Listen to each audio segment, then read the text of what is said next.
4. Ways to overcome psychological erectile dysfunction, ED.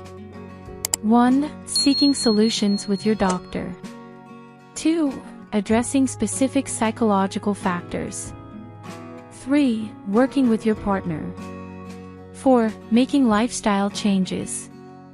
Let's look at the first method, seeking solutions with a doctor. A. Get a medical diagnosis from your doctor. It's rare for ED to be 100% physical or 100% psychological in nature. To determine the range of contributing causes in your case, it's important to see your doctor for a proper medical diagnosis. That way, you can develop a treatment program that's suited specifically for your needs. Physical causes of ED are often related to reduced blood flow, which can be tied to a range of cardiovascular issues.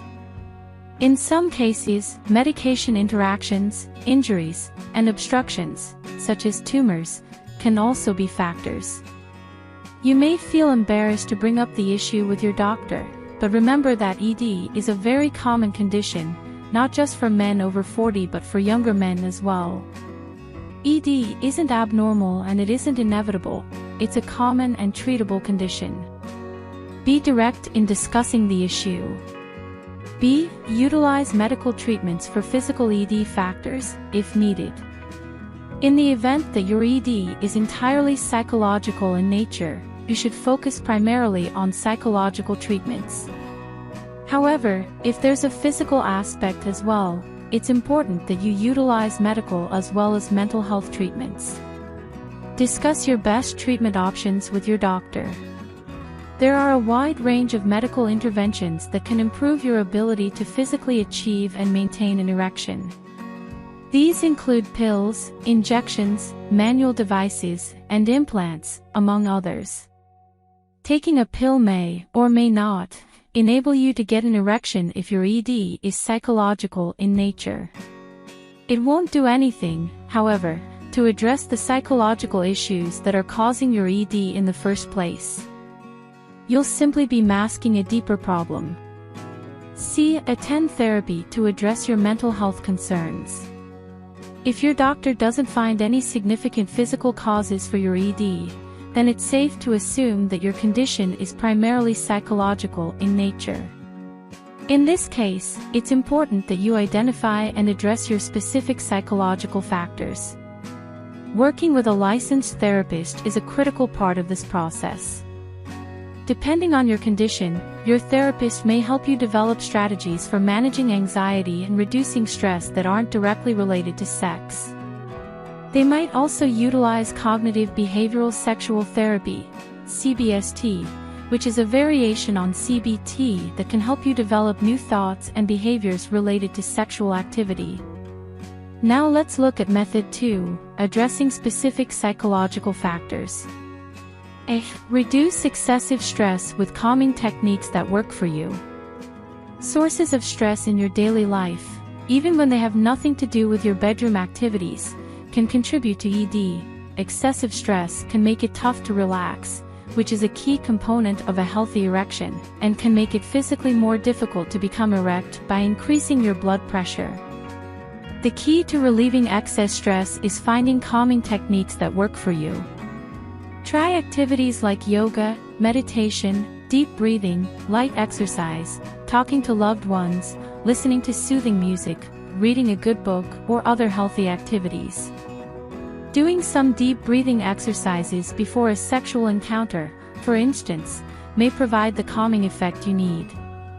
Work with a professional therapist if you need help dealing with stress. B. Address general anxiety with therapy, self-care, and possibly medication. As with stress, your anxiety doesn't have to be related to your sex life in order to contribute to ED. Especially if you're feeling crippled, sexually and otherwise, by your anxieties, seek the assistance of an experienced therapist.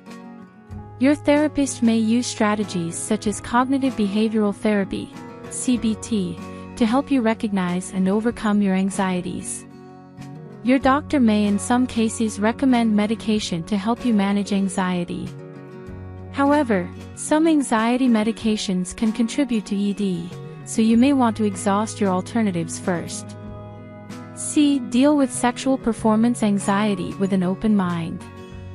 Being anxious about your sexual performance can make it more difficult to sexually perform, including by contributing to ED, so it's important to use a range of strategies to break this cycle. First and foremost, be open and honest with your partner about your anxieties. Simply talking about it may provide the calming effect you need. In some cases, changing up your sexual routines may be helpful. Or, taking a break from sexual activity for a while might benefit you. Talk to a therapist to get specific advice that may help you. D. Manage low self-esteem with introspection and communication. Feeling confident and comfortable in your own skin makes it easier to perform sexually. If low self-esteem is contributing to your ED, try a range of strategies, including, perhaps, professional therapy, to overcome it. Take time each day to think deliberately about your life and your accomplishments. You may even want to write down a list of your achievements each day. Look for opportunities to help others, such as by volunteering. Talk to your partner about your feelings, and don't be afraid to contact a therapist for assistance. E. Speak, listen, and work together to address relationship troubles. Experiencing difficulties in any aspect of your relationship can lead to performance issues in the bedroom. In many cases, poor communication is the root cause of relationship troubles. Focus on improving your communication with your partner as the first step toward moving past your troubles. Choose times when you're both calm and focused in order to talk openly and honestly about your feelings. Use I statements, focusing on how you're feeling, rather than using accusatory you statements. Give your partner an equal opportunity to speak, and listen carefully to them. Contact a couples therapist for additional assistance. F. Treat depression with professional help. Depression is a common mental health condition, and it is often a contributing factor to psychological ED. If you have the blues, or simply don't feel like yourself, don't ignore the issue. See your doctor and get a referral for therapy with an experienced mental health professional. Your therapist may use CBT or other therapy techniques to help you recognize and better manage your feelings. As with anxiety medications, some antidepressants can contribute to ED. Work closely with your doctor to determine your medication needs and options. The third method is working with your partner. A. Talk honestly, while clothed, with your partner about ED. ED is a difficult condition to hide from a partner anyway, so you might as well be open and honest about what you're experiencing.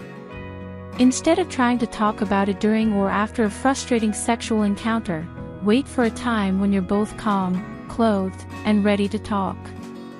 Be straightforward. If your partner judges or criticizes you for your inability to perform sexually up to their expectations, rather than being supportive, you may want to reconsider their suitability as a partner. Don't let them blame themselves. B. Make time to be intimate more often and in different ways. Having ED, whether physical, psychological, or both, does not mean your sex life has to be put on hold. In fact, you can use it as an opportunity to add more frequency and variety to your intimacy.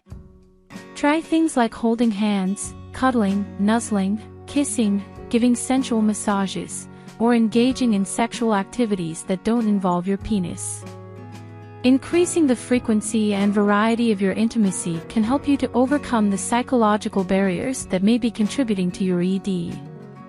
You may feel more confident, comfortable, and relaxed with your partner in intimate situations, instead of feeling an overwhelming pressure to perform in a particular manner. Take the opportunity to find new ways to pleasure your partner. They won't complain. C. Slow down your episodes of sexual intimacy. Your process of achieving an erection is likely to change over time, and anxiety over this may contribute to your psychological ED. Especially as you reach age 40 and beyond, you may find that it takes more time, stimulation, and arousal for you to achieve an erection. In this case, make sure you're not trying to rush things. Take your time during your intimate encounters with your partner. Add more emphasis on foreplay and treat your intimate encounters as times to be savored, not rushed through. For instance, plan for a solid hour of intimacy rather than a quickie. If you have kids who tend to barge into your room at night, tell them you need some private time and lock the door. Or, even better, send them to spend the night at your in-laws' house. D. Attend sex therapy sessions together, if possible.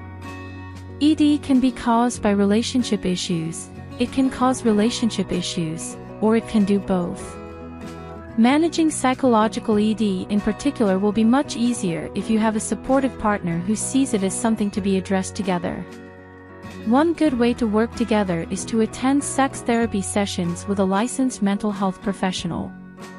Use sex therapy as an opportunity to talk openly and honestly about your intimate lives together. You may uncover both sources of your psychological ED and solutions for it. If your partner is unwilling to attend sessions, it will still benefit you to see a therapist on your own. The last method is making lifestyle changes. A. Get cardiovascular benefits from diet, exercise, and smoking cessation. Even if your ED is primarily psychological in nature, you'll benefit from taking steps to improve your physical ability to achieve and maintain erections. Eating a healthy diet, getting regular exercise, and quitting smoking can also help relieve stress, reduce anxiety, and improve your mental well-being, any of which may be contributing to your ED. Eat more fruits and vegetables, whole grains, lean proteins, and healthy fats, and fewer packaged and processed foods, high-sodium foods, unhealthy fats, and sugary drinks. Aim for 150 minutes of moderate-intensity cardiovascular exercise per week, as well as 2 to 3 sessions of both strength training and flexibility training per week. Talk to your doctor before starting a new diet or beginning an exercise program, especially if you have existing cardiovascular issues or other health conditions. Discuss your best options for quitting smoking with your doctor. B. Lose excess weight, especially around your waist. Being overweight is a risk factor for cardiovascular issues, which in turn contribute to physical ED. Carrying extra weight around the midsection is particularly problematic because it can further constrict blood flow to your genitals. While losing weight alone won't address psychological ED, it can make getting erections easier and improve your overall mental health. Work with your doctor to determine if you need to lose weight, what your weight loss goal should be, and how best to achieve it. Choose healthy weight loss options like diet and exercise. C. Do pelvic floor exercises to improve your ability to maintain an erection. Pelvic floor exercises, often called Kegels, are not only useful for women, they can help men better maintain erections.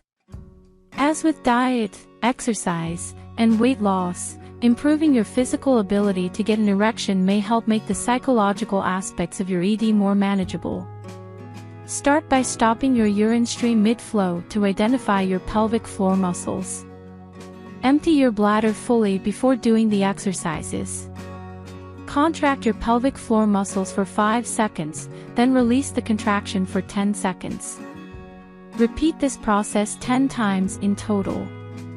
Work your way up to doing 3 to 4 sets of these exercises per day, and see if you can increase the contractions to 10 seconds at a time. A man's pelvic floor muscles help hold blood in his penis during an erection.